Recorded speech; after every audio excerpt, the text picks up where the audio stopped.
Yeah. What up, my boy? What's good? My man. Big dog. What's up, babe? What up, dog? Congratulations. Appreciate it. Sure. What's up, Sure. bro? How you Yeah, sir. Chilling. Bro, I'm still laughing when old boy said you was looking like a black and mild. He did, though. He said Lil C that had no calf muscles. Yeah. For the longest time, though, I'm from the West Coast, so I didn't think I was going to live here, but I love it. Like, Really? yeah. But Jersey different. Jersey out here is different. Jersey, yeah, like this more country. So Yeah. People, yeah. Yeah, you got, like, I got deer and turkey in my backyard and, like. Let me come out there with my. Yeah, you come out there with a bow. Yeah, them motherfuckers be back there. Light some ass up. Yeah. Yeah. Bro, why you always trying to kill something? That's what I do. That's what country do, man. We want That's to. what's up. Tuck me back there. You be like, let me come in your backyard with a bow. I'm like, nah, okay. I want to tie something up. Yeah. It's calling culling the stock. Culling the stock? You gotta cull them, cause there's so many. You gotta knock down a couple of them, and That's then. where the deer are right now. So many like deer they just run around. So like, the dummies, it's a natural selection. So the dummies that can just sit in the field and look around, you shoot their ass, and the smarter, bigger ones will Continue to grow. and will mate, and then they gonna make smart big ones, and then cause you gotta knock off the dummies, like sports. Makes sense. So like if it was like a people thing, you wouldn't be here no more. Who, me? Yeah, you'd be out of here if it was a people thing. Man, I'm be the man. I'd be skeeting everything. Oh, here you go. CC Sabathia, welcome to the show. Hey, man, welcome to the Pivot, CC, man. Congratulations on the Hall of Fame. This is Fred Taylor. This is Channing Crowder. I'm Ryan Clark, Pivot fam. Thank you for pivoting with us. Man, first of all, congratulations. Just an illustrious career, man. 19 seasons, Cy Young winner, World Series champion, 6-time All-Stars. Shoot, 3,000 strikeouts, 250 games won. Just so many milestones that you were able to accomplish throughout your career, which obviously lands you in Cooperstown. Bro, being a kid from Vallejo, California, man, when Jack O'Connell from the Baseball's Writers Association calls you and tells you be headed to Cooperstown, what was your first thought? My real first thought was my dad being super happy. My dad was the one who started me playing baseball. He was a coach before I was born, so he was determined to make me an athlete, you know what I'm saying? Yeah. And I just feel like I lived up to what I was supposed to for him.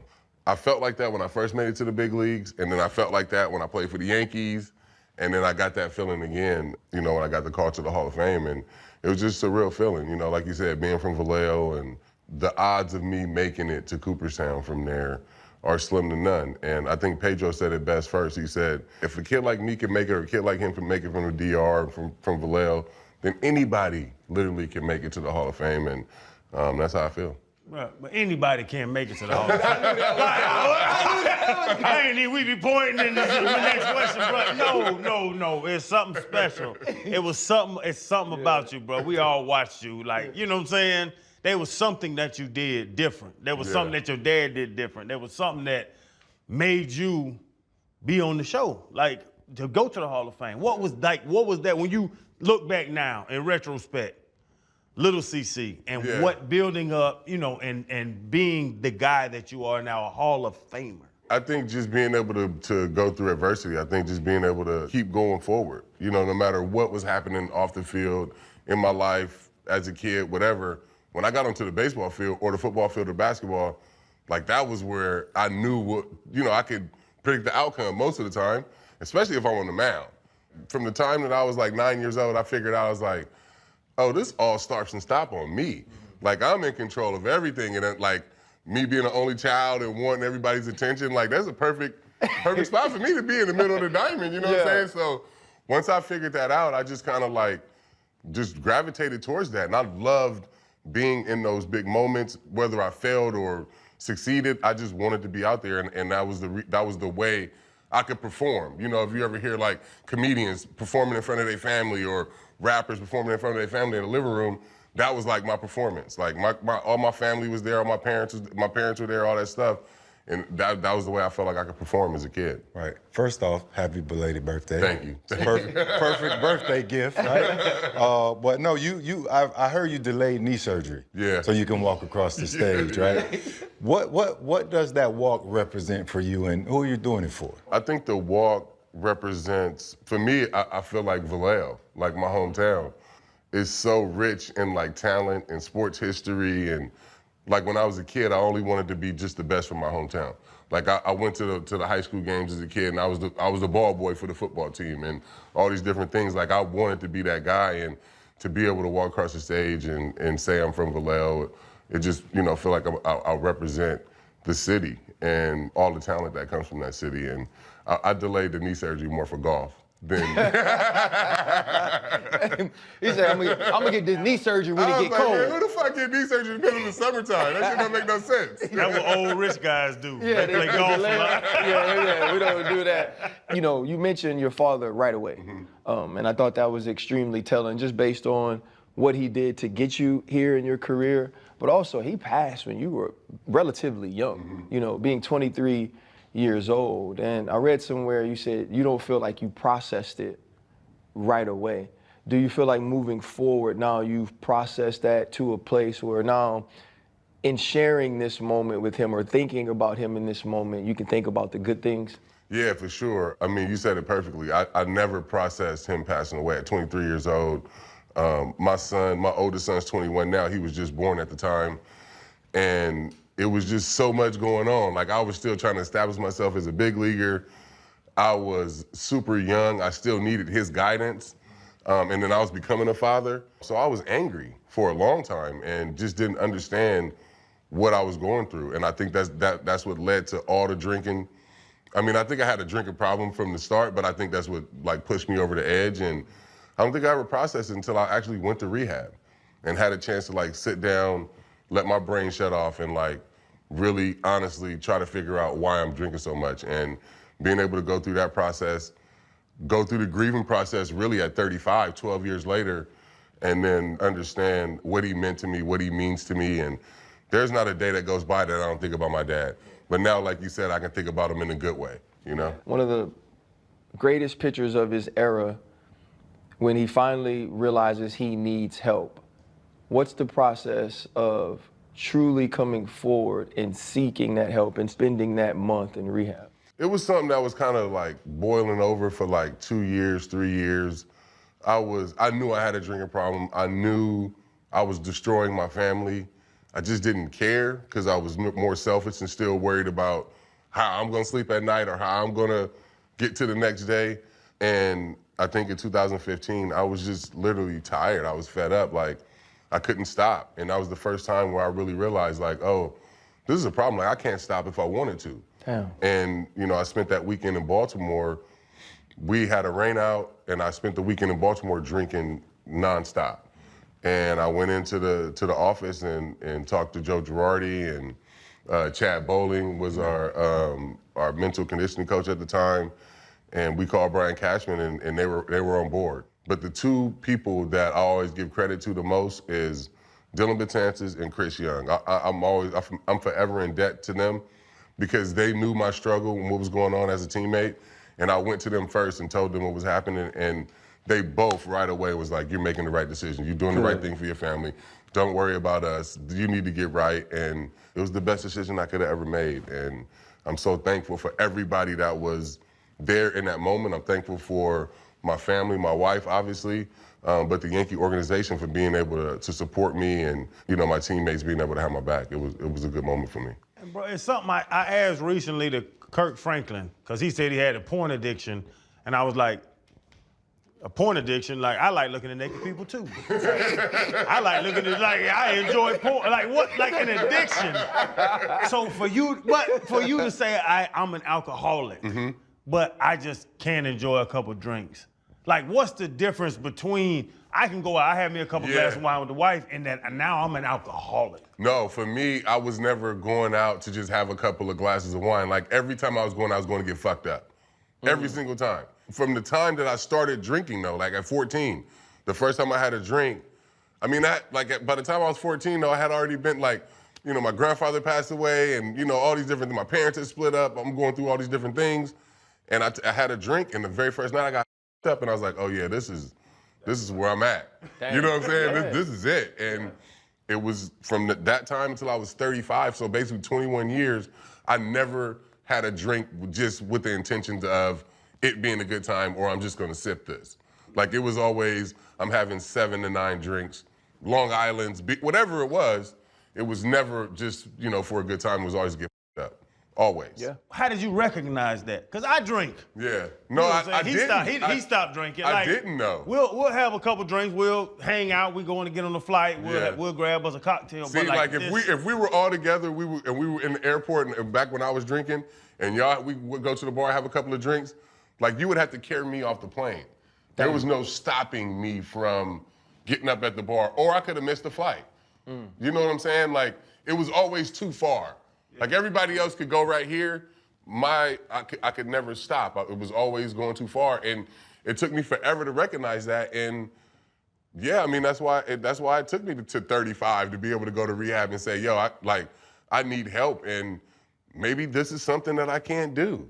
And I think I was drinking, you know, social anxiety, different things. You think you need to show up and be, you know, the light in the room and all these different things. And once I stopped drinking, 1, I have way more fun, and 2, I have more fun socially. I don't have any anxiety going out socially because I'm myself. You know what I'm saying? And I know I'm not gonna ruin a night or say something fucked up and, you know, be trying to call and, y'all, man, what happened last night? You know what I'm saying? Like, real talk. I was one of those guys. Yeah. So. Yeah, I don't want to pound away at it too much, but, you know, you mentioned being in Baltimore for it, and you go to Joe Girardi.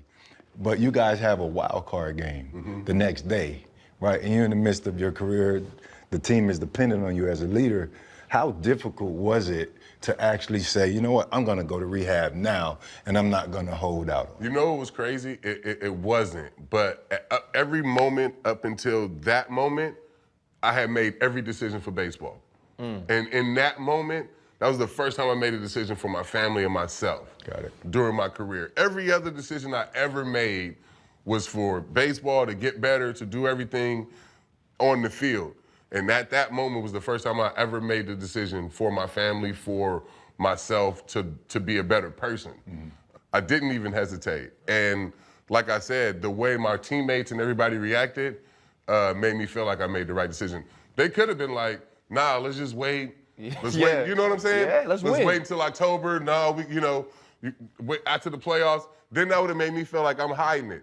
The biggest thing that helped me and that helps me stay sober is that everybody knows. So if I go to a bar in the airport, You're being judged immediately. yeah, some guys like gonna take a picture and be like, oh, I thought you were sober. Right. Oh, you do all this work, you know what I'm saying? So the best thing that happened to me is that I didn't have to hide it, and it was public right away, and now everybody knows, and now I'm naked. You know what I'm saying? Like I'm out here, and this is me, and I'm vulnerable, and that's exactly what I needed. Did that support from the team and the organization push that competitiveness within you to not fail through your rehab journey? Yeah, you know, I felt like I didn't want to let people down, but then there were some people that were like, he's not gonna stay. You know what I mean? Like he'll be there for 2 weeks. We need to prepare for what's gonna happen when he comes out of there, or if he can't make it. And yeah, I mean, that kind of like, fuck you. You know what I'm saying? Like, you know what I'm saying? Like, I'm here to make myself better. Like I am gonna see this through. And you know, 9 years later, I mean, it does feel good. I mean, I'm glad you asked that. You know, and the last thing on it, is there anything you can share for anybody out there that might be struggling? I think just to recognize it and not to run from it. Like if you think you have a problem, then you have a problem. And for me, it wasn't like I wanted to wait until something happened. I didn't want to wait until I lost my family or a DUI or something is hit the news. Like everybody rock bottom is different, right? And my rock bottom was me sitting in the room in Baltimore realizing I can't stop drinking this white Hennessy. Right. And some people come to that realization, you know, at different times, but if you recognize that, then there's help out there for you. And a lot of people struggle with this. It's a disease. And I always tell people this, like, that month in rehab, I feel like as grown men, we should all get like a month off to go, or a week or 2 weeks to go work on yourself. You know what I'm saying? To like reset, a vacation, do whatever. Like we all under so much pressure. Y'all work so much. Like, you know what I'm saying? Do you ever get a chance to like check in mentally, do different things? So that month was everybody knew where I was at. I didn't have to have my phone, and I was working on myself. It was the best month that I could have spent on myself. And that's beautiful. You mentioned that every decision you made was a baseball decision. This was the first one for self. When you become a husband and a father, self includes your family. And I know that had to be a big piece of it too. You just said, I didn't want to get to the point to where I lost my family. How much did they weigh into the decision as well? And how have you seen yourself change as a father and the husband and your family as a whole since becoming sober? Yeah, no, I think it was a huge decision. And I don't think I thought about that at the time. I think as I got into rehab and started, doing the work and thinking about myself as a father and the age that my dad, he was 47 when he passed away, and just thinking about how much I still needed him. Ralph's 23, and I got the same age gap for my oldest son, and I'm like, I need to make sure that I'm here, I'm healthy, like my mind is sound, to be able to help my son in the struggles that I had through my teens and 20s and all these different things when my pops passed away. So it made a huge impact on me, like making that decision for not only myself, but the way, I can be a father, I can be a husband, I can parent my kids now without being so angry or having the patience now to understand what they're going through. At that time, Lil C was 12 when I went in. Carter would have been 5. So none of them knew I was in alcohol rehab except for Carson. They all just thought I was going to rehab for my knee. Gotcha. Because that was something that, they're used to. So he was the only one that kind of had to really live and go through it. But I do think it made me a better father and gave me a better perspective of what I need to be as a man for my kids going forward and what I missed in my dad, We all look back as grown men, now we see 22-year-old CC, Yeah. and you can see it. Bro, the fame of being the ace, how did that change you? Because I know you, because I know, now with these young pitchers, I want to watch the ace go out there and do it. Bro, you was the ace. Yeah. You gonna go out there and boom, boom, boom their ass. Yeah. And everybody wants to see it. You just said it, sitting on that mound, the attention that you wanted, now you have. How did that change you to be the center of baseball? Bro, you were the center, I don't want to kiss nobody's ass, bro. You were the center of baseball for years. I guess it was hard to get used to because I was so young, but I thought that's what I wanted. I thought that's where I was supposed to be. I thought, once I got to be the ace, that it was going to be automatic, that I was going to, have these games where I go out and pitch well every single time. My, life off the field was going to be great, and I had to grow through all of that stuff. You know what I mean? I really feel like I always tell people I was born and raised in California, but I kind of grew up in Cleveland. I was there from the time I was 17 till I was 27, so I had 4 of my kids were there. I got married there.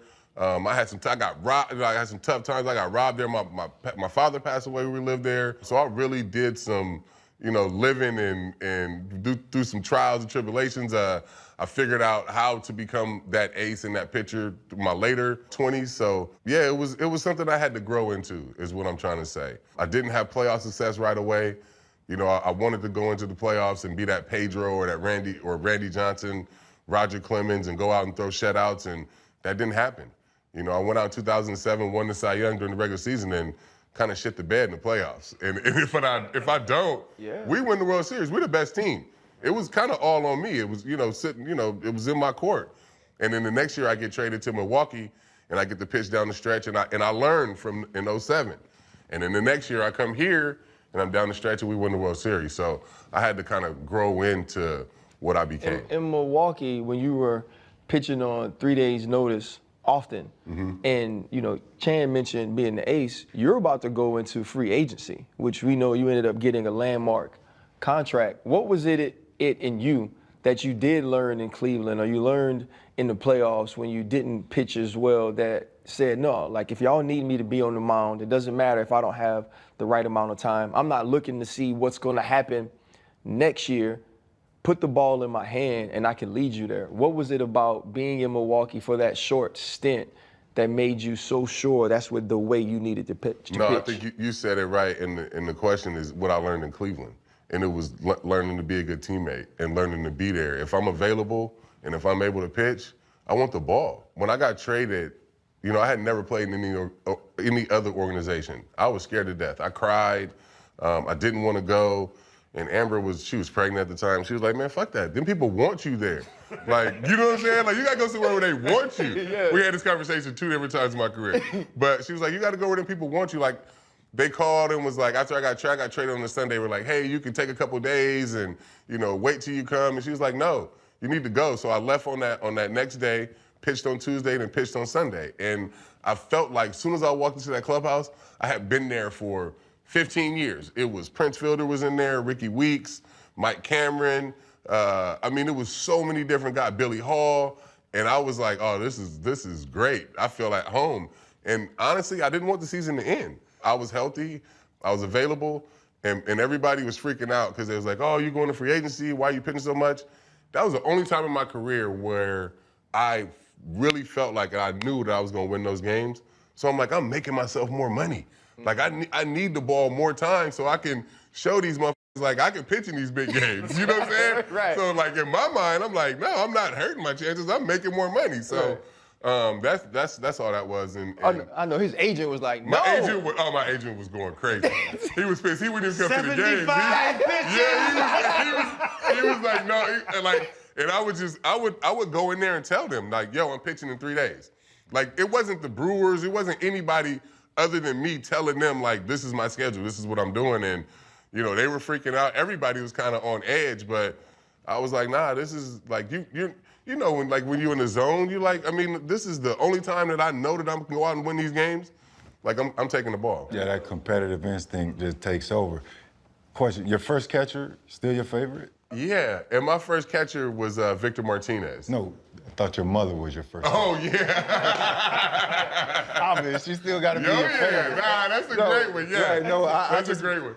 I want to talk about her resilience and sacrifice, man, to be able to help, in your journey to get you going. You know what's crazy about that, Fred, is like my speech is basically about her and all the women in the village of women that raised me from my hometown. Like the first question that you asked, right away I always go to my dad, right? Like that's the first person I think about when I think about my success or think about me being an athlete. But the way my mom raised me and the advice that she gave me, the savviness that she had to be able to navigate the shit that we were going through off the field. My parents split up. My mom was trying to figure out a way, for me to continue playing, for a place for us to live. We moved in with her sister, and then my grandfather passed away, and then we ended up moving in with my grandmother, and she was working nights and just trying to figure out, any kind of way for me to be able to play sports. And she was my agent. When I got drafted, we went through the whole agent process and met with every agent from, Scott Boras to whoever else. And she was like, I don't trust anybody. I'm gonna do this deal. So when I got drafted, like, she was the one that called the Indians at the time and, got me my signing bonus. My senior year of high school, everybody wanted me to quit playing football. Nobody wanted me to play basketball because everybody wanted me to focus on the draft. You got a chance to get drafted in the first round. And my mom was like, you've been playing with these boys your whole life. These are your best friends. And if you're really gonna be this baseball player that everybody thinks you're gonna be and you think you're gonna be, this is gonna be your last time playing organized football. Your last time playing basketball with your boys. Go out and have fun. Yeah. And I'm so grateful that she was able to have perspective and give me that advice because, growing up in the situations that we grew up, I had a lot of friends that were probably better athletes than me, but I don't think had the infrastructure or the love and the support from the house that I was getting. So I'm always grateful for my mom, and I always tell her, I'll pick my mom in any lifetime, at any time. Man, that's awesome. That's how, how much she's meant to me and as a person and in my career. You were a multi-sport star. You just mentioned football. You had a scholarship to Cal. Mm-hmm. Bo Jackson, another multi-sport star. What's the story behind the Tat? Growing up in the 80s and 90s, he was the guy, right? But more so for me, just my inspiration. I strive to be a great athlete. Like Bo Jackson was all over every wall, every poster, everything that I ever had. And I wanted to be Bo Jackson. Right. I really every day left my house going out in the summertime, you know what I'm saying? And that's who I was. So everybody that's on this leg is an inspiration to me, and I don't think that I would be here without them, for sure. This is my cousin who passed away in 2012, but probably the best athlete in my family. Not probably. for sure the best athlete in my family and who I originally wanted to be. So everybody that I have tatted on this leg is somebody that's a huge inspiration to me, and Bo was, probably number one. I mean, you gotta be tall though. My leg's little, and I'm 5'11". You gotta go both legs. Fit all that shit in. You can go get them little baby tattoos. You gotta get that shit up. You gonna have some yearbook They gonna pictures. see their face up. Baby pictures. You know what I He mean? said some yearbook pictures. Hey, see, man. In listening to you talk about your mother, and you mentioned the strong village of women that raised you and sacrificed, for you. I've met you a ton of times. I've seen you a ton of times. And trying to get you on the show, we not texting you. No. You know what I'm saying? Not. We're not putting you in charge of that. Your wife, Amber, she's an agent, but also she's a massive support system. I don't know how many times you've mentioned her in just decision-making as it pertains to your career and your life. What has it meant to you to have a life partner as strong and supportive and loving as she's been? Man, I think it's the reason why I'm sitting here, I think. I know it's the reason why I was able to have a Hall of Fame career. Being able to have that type of support from somebody from, a young age. We met at 15 and 16 years old. I think she's seen right away kind of what I could be on both sides. So she was always keeping it real from the time that we were young, with the drinking and some of the bad decisions and all these different things. She was right there. And on the other side, the time I got drafted, every contract that I signed, she was right in the middle of all those negotiations. So when it came time for, us to move here, make the decision to come to New York, this is again us having this conversation about you going somewhere where people want you. At the same time, when I got traded, I was nervous to go to Milwaukee. When I came to New York, I had it in my mind that I was gonna play on the West Coast. I grew up in California, grew up in the Bay Area, and I'm like, I want to play for the Dodgers. I want to play for San Diego, Anaheim. And the very first day of free agency, the New York Yankees offered me a contract. I'm like, fuck. You know what I'm saying? Like, this is the furthest place away from home.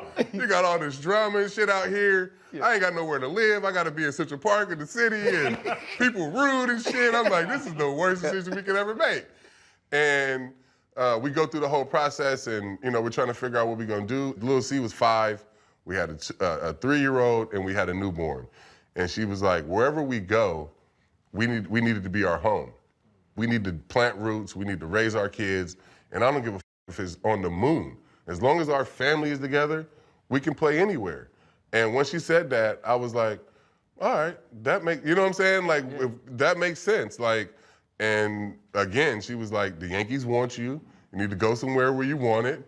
And it made that decision so much easier to be able to come here, and 16, 17 years later, best decision I ever made. But I have to give her a lot of credit in, being there every step of the way and kind of, getting my head out of the weeds and not wanting to come to New York.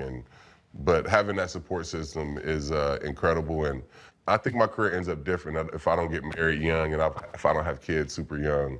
I think my career is completely different. Your wife and my wife, they're friends and all that. I always say get a co-pilot, don't get a passenger. Yeah. Because that's what Amber is. Yeah. I don't know, it's morbid, but if I go in a coma tomorrow, our kids, our life doesn't change. Yeah. Because Asia can run it. Is that a good thing, or what advice would you give to young boys about? No, that's 100% right. I mean, marry the smartest person you know. You know what I'm saying? That's literally the advice I give everybody young baseball players. I'm like, yo, marry the smartest girl you know. Somebody that's gonna have your back 100%. And I know, I feel like every decision that we make is for us as a family and for us as our legacy, especially now going forward. Everything that we are doing now is for our kids and hopefully our grandkids and, building that Sabathia name and that legacy. And they gonna argue now. Oh, yeah. I mean, you got to give up control.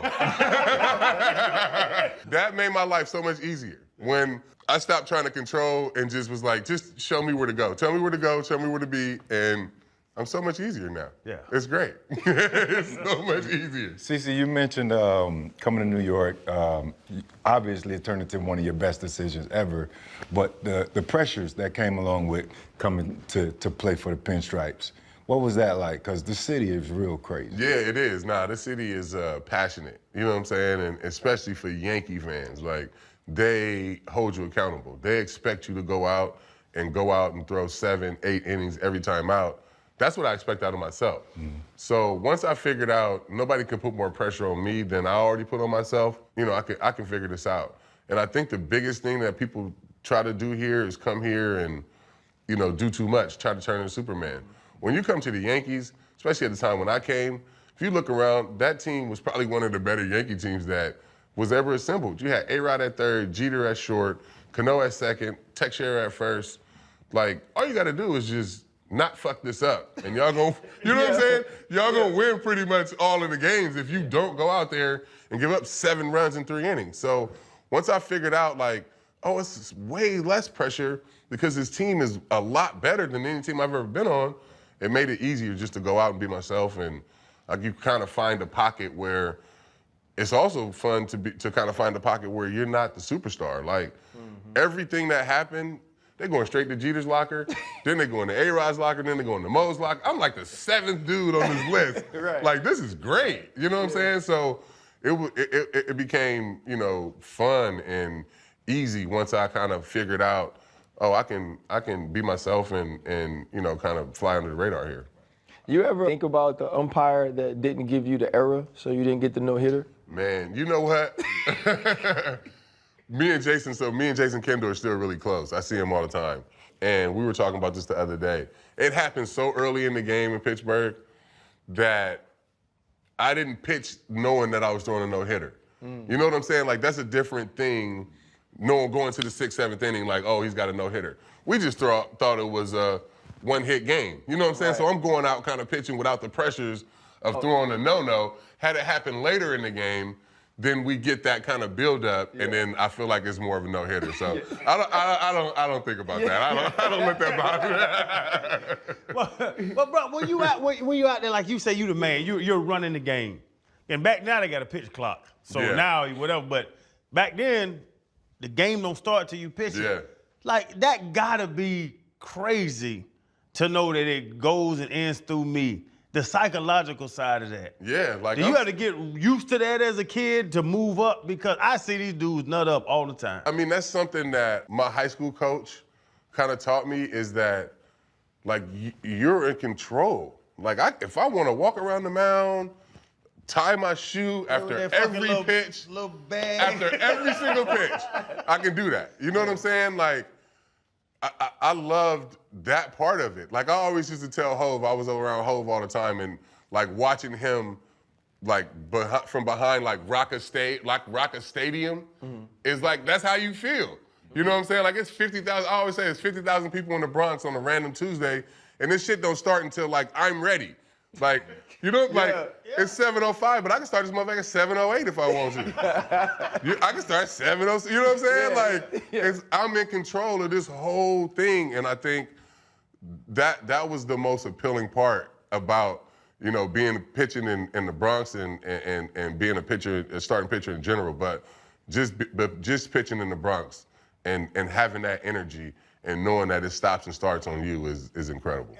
Are there pitchers that'll pitch better in Milwaukee or in Texas than they will with that pressure? Like, it seems like it's so much. There are very talented, even football-wise, very talented quarterbacks that's going to nut up. There's very talented people that's going to nut up.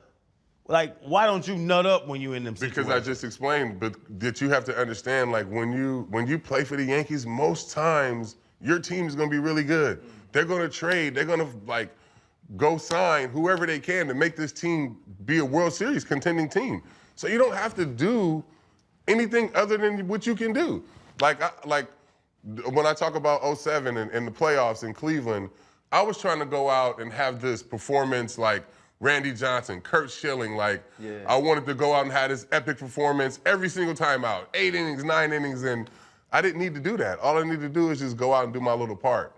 Go, you know what I'm saying? Yeah. Like, stay in your lane, and if everybody stayed in the lane and do their part, kind of like the same thing on the football field. Like, everybody's got to hit their assignment. Everybody's got to block. Everybody got to do the right thing. And in baseball, it's kind of the same way. I can give up 3, but they'll get us 4. Exactly. Yeah. Just don't give up fucking 7. Well, they don't pull you before that right Just anyway. don't give up 7. Like, you know what I'm saying? Like, just don't completely it up. Yeah. And we gonna win. You mentioned watching Hov rock a stage. That was like small flex. I just let it go. He's like, I'm behind him. I was like, well, damn. Every time I go to the concert, I'm in the stands, so I'm in front of the people. I never really get to see, but He's not where I sit. no, he ain't where I sit either. He ain't where I sit. He real close. Yeah, he real close. But the proximity to people like that is part of being in New York. And I think getting an opportunity to sit with people like you and others we've sat with that have accomplished and achieved greatness, it is inspiring. Who are some of those people, man, just like throughout your career or throughout your upbringing that, you mentioned Bo Jackson already, that you looked at for inspiration as to this is the level of excellence you strive to in any walk of life? Yeah, you know who is a huge one for me is Dave Stewart. He pitched for the A's in the late 80s. He's from Oakland. And at 9 years old, he walked in my Boys and Girls Club. And in the late 80s, early 90s, the percent of black baseball players at its highest. It was like 18%. So every team had 2 or 3 guys. I mean, you guys know we're about the same age. You can look on the TV and you can see a guy that looked like you. So I knew who Dave Stewart was, but the effect that he had on us in that Boys and Girls Club is something that I wanted. And that's the reason why I started my Pitch In Foundation and being in the neighborhood is I just didn't want to be a guy that you've seen on TV or this major league pitcher. I wanted to be the guy that you see like Willie Mays in Harlem playing stickball with the kids. That's the effect that kind of Dave Stewart had on me as a kid, and it's the reason why I do all the philanthropy work. And if I can just have one kid come up to me and say what I just said about me, about Dave Stewart, then it's all worth it. You know what I mean? Like it makes it all worth it. So that's the reason why I'm so visible. That's the reason why I'm in the Bronx Boys and Girls Club, in my hometown, in Cleveland and Milwaukee doing the camps, is because I want to have that effect that Dave Stewart had on me as a 9-year-old. The game is expensive. I learned that from Channing. His kid is in travel baseball. And Goddamn $350 bats. And you got to buy one twice a year. I need to drop 6. Man, that drop 6, boy. You better go swing that bat. You know, like looking back, man, like young CC, I'm sure it would be tough for you to have gone through this journey with the way things are. How do we get the current kids that want to go out there and play? What's the process of them being able to afford getting out there so they can live out their dream? The kid like me, the situation I grew up in, there's no chance I would make it in today's game. Being a multi-sport athlete, not having the funds to be able to get to perfect game or whatever tournament, not being able to buy a drop 6, not having the right equipment, not being able to have an outfielder's glove, a first baseman's glove, a pitcher's glove. Like, if you don't have the necessary tools, you feel less than, and you may go off into another sport. So I know 1,000% that would have been me. I would have showed up probably to a tournament, and there would have been kids with bats and gloves and all this different shit, and I show up with my one glove that I played fucking left field, first base, and I'm on the mound with. You know what I'm saying? Yeah. And I'm using somebody else's bat. Like, so if I don't show up with that stuff, you feel less than, and I'm going to football. I'm going to play basketball, where That's my what boys happens. and my friends are. Yeah. We have an organization called the Players Alliance that we started in 2020 that is addressing that. And through that, I feel like we have been doing a great job of just, finding those kids throughout the country that need that support, need that help. When I was still playing, they were telling me that the numbers were dwindling down. We talked about the 18% of black people playing the game when we were kids. It's about 6%. And when I was playing in like 2007, it was like 4%. And, I made a statement. I was like, this is a crisis and, we need to do something about it. And everybody jumped down my throat. And I was just like, maybe kids aren't playing. Maybe black kids ain't playing baseball. And that's not the case. They playing it at a high level. We just got to get them the opportunities. And we got to make sure that we are not discouraging the kids that are multi-sport athletes from playing baseball. And I think through the Players Alliance, we are addressing that. But it's something that we all think about. We consciously, are trying to make better, because I feel like a lot of the guys from my generation grew up in my situation, whether it's Gary Sheffield or, Kenny Lofton or Jimmy Rollins. We all kind of came out of that same mold, and none of us would make it in today's game. Being in the major leagues as a black American, Because I see a bunch of Dominicans and I look at them like I look at y'all, and then I say, "What's up, bro?" And then they talk. "What's up, bro?" "K?" I say, But I got a funny story about that. but tell the story. But even on that, like being a Black American in baseball, like, and you were in the time when it was. I think we're more progressive now than we were when you played. Yeah, no. So my first team that I played on, I got drafted. I'm 17 years old. I'm fresh from literally going from high school. Now I'm a pro. Yeah. You know what I mean? Like they throw you into the fire. Like you go to the minor leagues. So I walk into the locker room, and it's like two dark-skinned dudes over here, and then it's like, you know, the white dudes over here. But then in this corner, it's like 7 dark dudes. I'm like, oh, like, we good. Like, we locked in. So I go straight down there, like, to say what's up, and everybody down there spoke Spanish. It's the first time that I ever met, like, Dominican guys, you know what I'm saying? They kind of look like me. They look like me. They start speaking Spanish, like, Kate, like, and then 2 black dudes grabbed me over there. I was like, yeah, nah, you got to come to this corner over here. It's us 3 now. It's us 3 now. You stay out of that corner, you stay over here in this corner. But NFL locker rooms are, what, 80, 90% Black? Yeah. MLB locker rooms, like you said, 10% Black Americans. Yeah. I don't know, 6% white boys, but then it's a Hispanic dude, so you're really a minority again. You are. It made it tough, you know, sometimes to be able to, sometimes I was the only black dude that, you know, in Cleveland, it was just me. In New York, I never had that. It was, you know, it was either me, Derek, you know, Judge came along, whoever else. You know, like I said, when we were watching the game, it was the number was so high.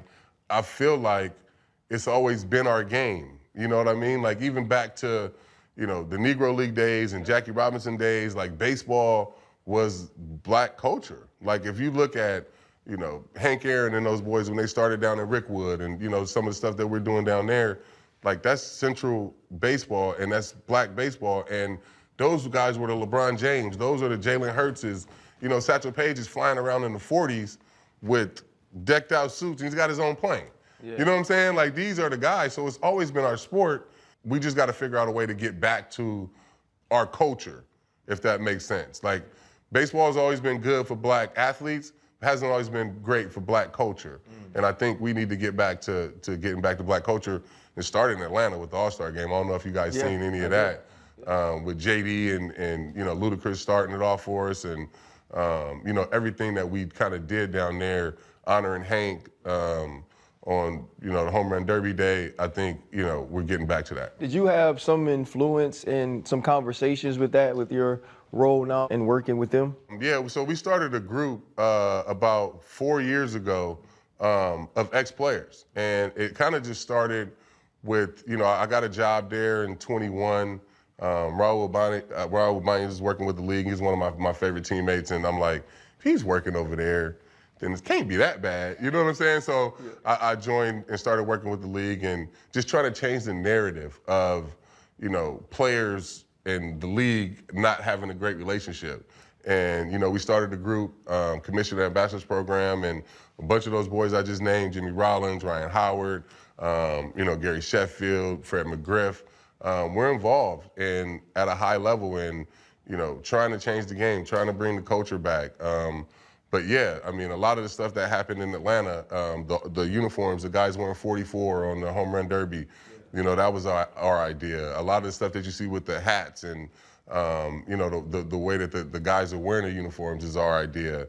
We did a big game back in Rickwood, East-West Classic, you know, bringing back a Negro League Classic at the oldest ballpark in America. We did that. We refurbished the field and put it in Willie Mays' name. I mean, the Hank Aaron tribute that you saw after the 6th inning, that was all us. So, you know, we're just trying to change the narrative that players can't work for the league.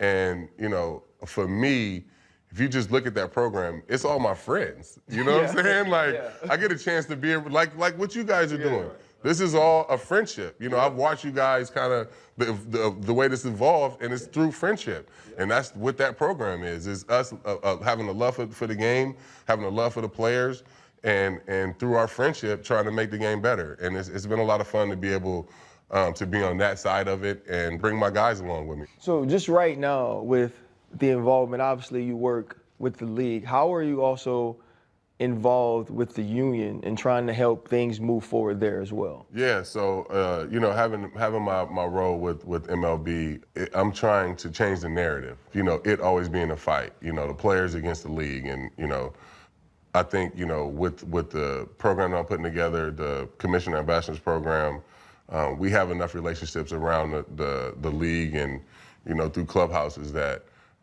if you know Mookie Betts or whoever else sees us working on this side, well, oh, maybe it's not that bad on that side, you know, and I think that's, you know, what we're trying to do, and you know, for me, it's about having legends around the game, you know, the Gary Sheffields matter, you know, Fred McGriffs, they matter, and, you know, suggest that, you know, to have us around is a bad thing is heartbreaking, you know, and it sucks to, you know, kind of have that narrative out there that we're doing anything for money. I don't know if anybody knows me, but I don't do anything for money. Yeah. You know, I'm doing this to try to help the game, to try to grow the game, and to try to help and change the narrative, you know, throughout the game. And you know, I'm gonna continue to do that. You know, whether the union or whoever else likes it or not, I'm gonna continue to do what I know is right and continue to bring my friends around and give them access to the game that we love. But you're not involved in negotiations in any way. No, correct? It's not my job. Yeah, exactly. No. Yeah, people, my job, I think that's how people see it. Yeah, that's how people see it. Yeah. And that's why I'm trying to change the narrative. That,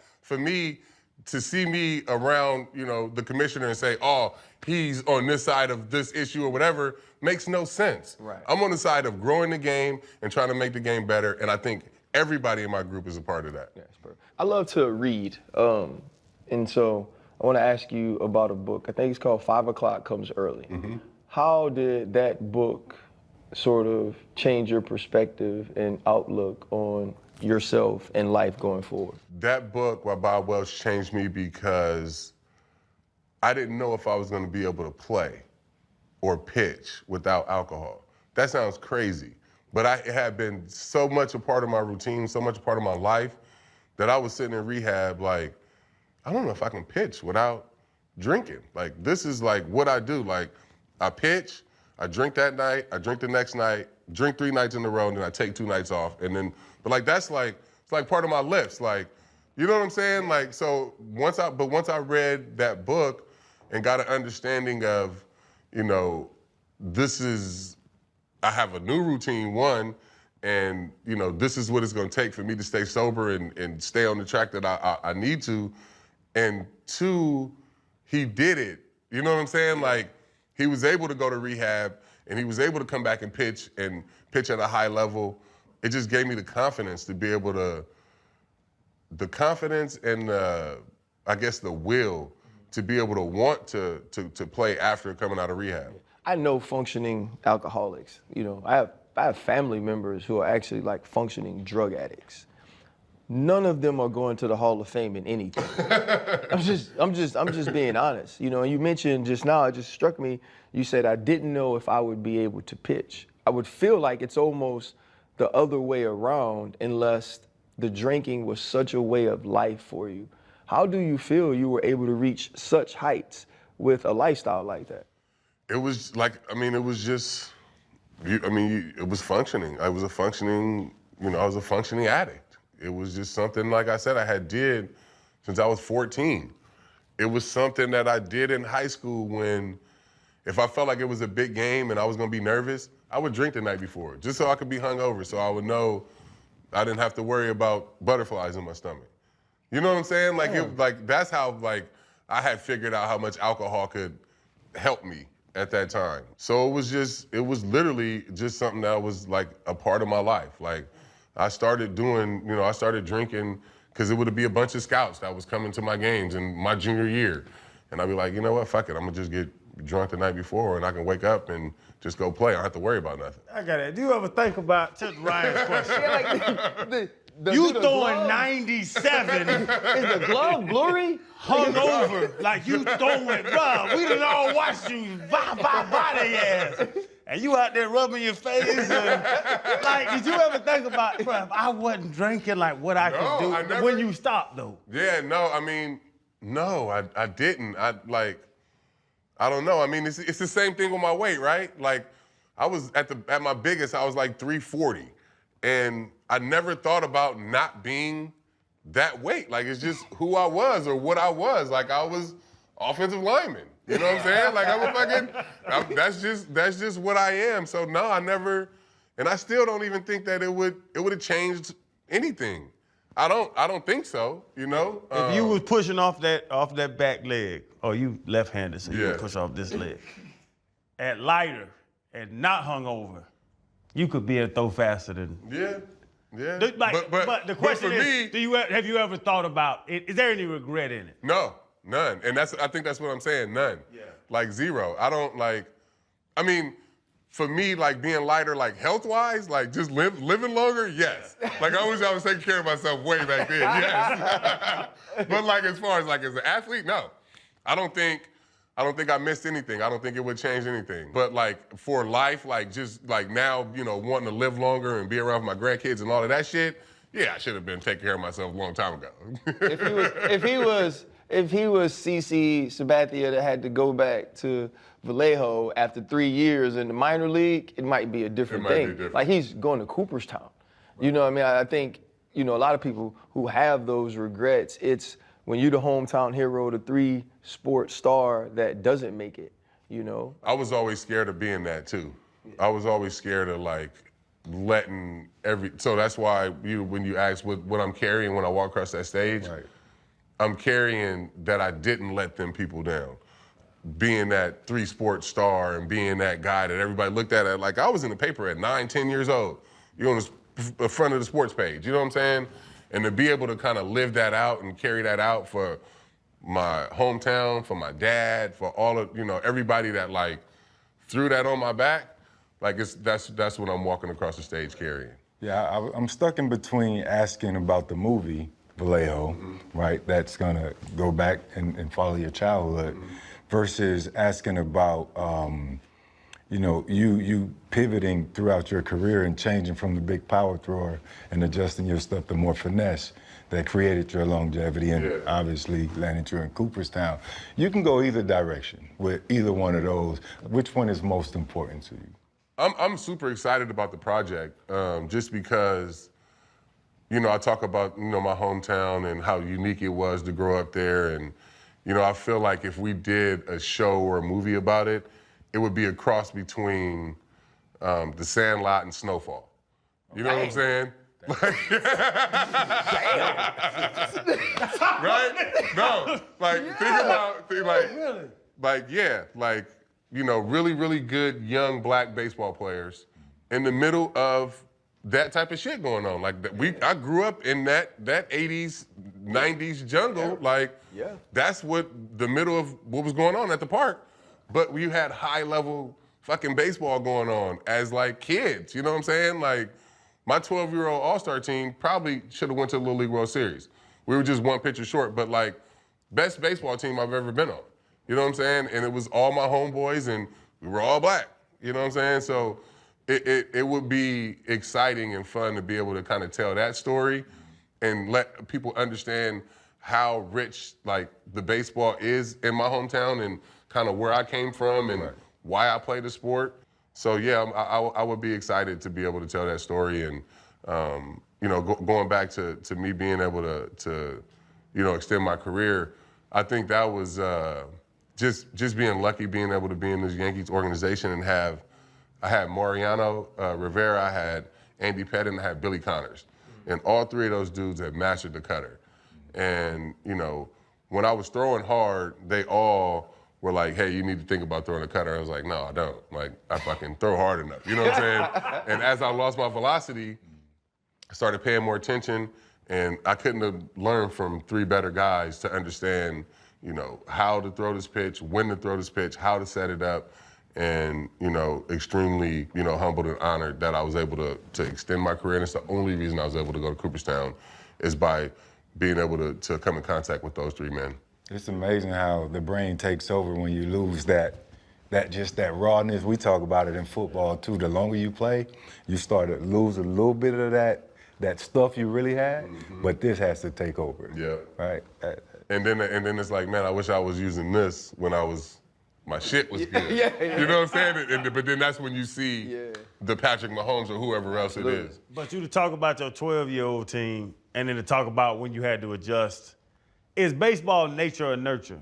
Because you don't look like a normal, you don't look like them other boys. You bring up Randy Johnson, that bitch was 6'9", and you a big dude, but they got these little dudes out here now that's throwing shit. Yeah, no, I mean, but they don't look the part. Is it nature or nurture? I think it's a little bit of both. I think you can, obviously, one, I was born with this arm, and I always tell my wife, I was like, I knew I could throw hard when I was young. You know what I'm saying?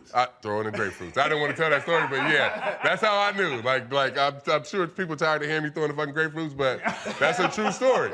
I knew I could throw hard, but there are people that, like you said, that are unassuming.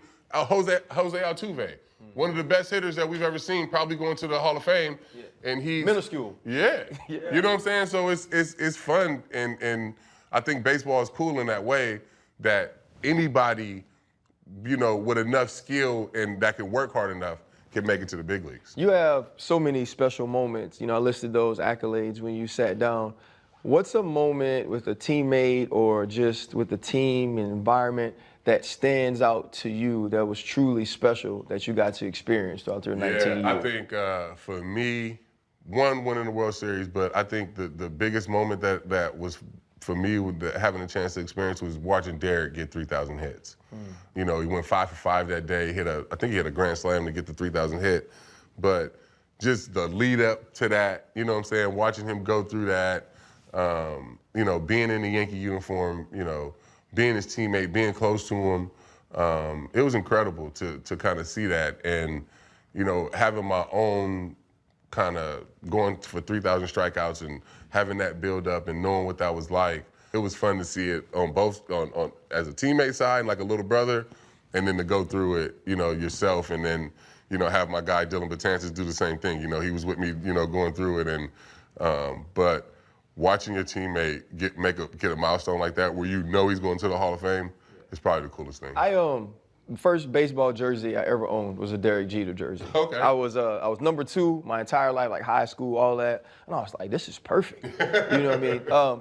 What was it like to be a teammate or just in that atmosphere, that vicinity with the captain and the New York Yankees? It was something that was real. You know what I'm saying? You see people wearing the C, or you hear people being the captain and all of that shit, and it's like, is he really a captain? Even outside looking in, when I was in Cleveland, I was like, what is? You know what I'm saying? He ain't like that. I don't fucking get it. That shit cute. Jeter ain't like that. But coming here, I get it. I understood, and from day one of spring training, he called me, and like I said, he just lets you be yourself. He lets you fly under the radar. He takes all the heat. If something needs to be said, he will say it. But just one of probably the best teammate I ever had. And leading the way he did by example, and really, kind of, he'll stand up and say whatever he needs to say in the clubhouse too. But every single day, he's ready to play and ready to try to win a game. So it was real. You know what I'm saying? Yeah. If that makes sense. Some of it's not real, but his captain, that was real. I got to ask, this is a personal question. And my son, he obviously doesn't throw like you, but he pitches a little bit. He will. But bro, no, because do you have guys, do you know you got a guy before he walks out the dugout?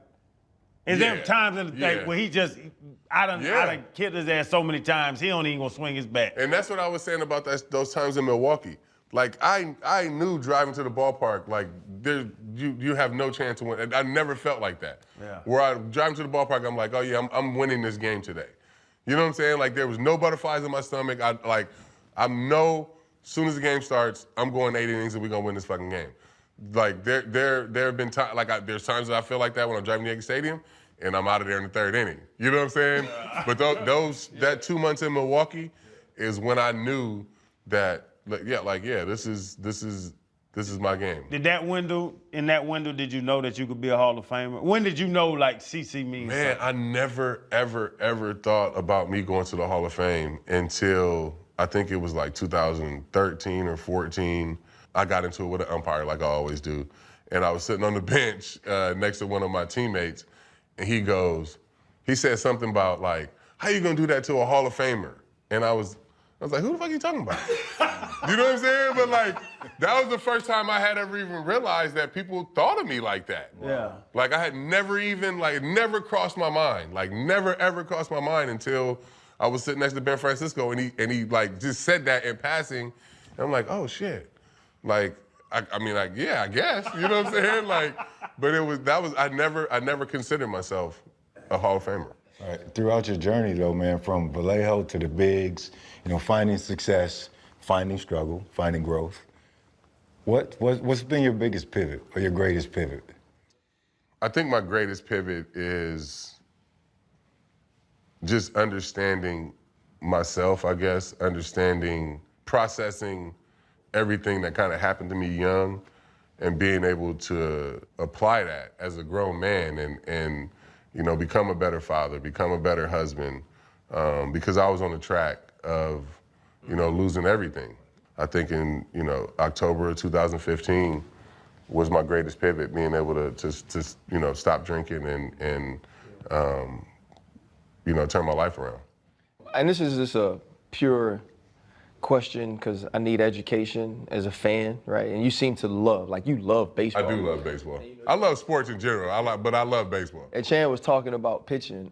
I got to watch Paul Skeens. I went to LSU. Yeah.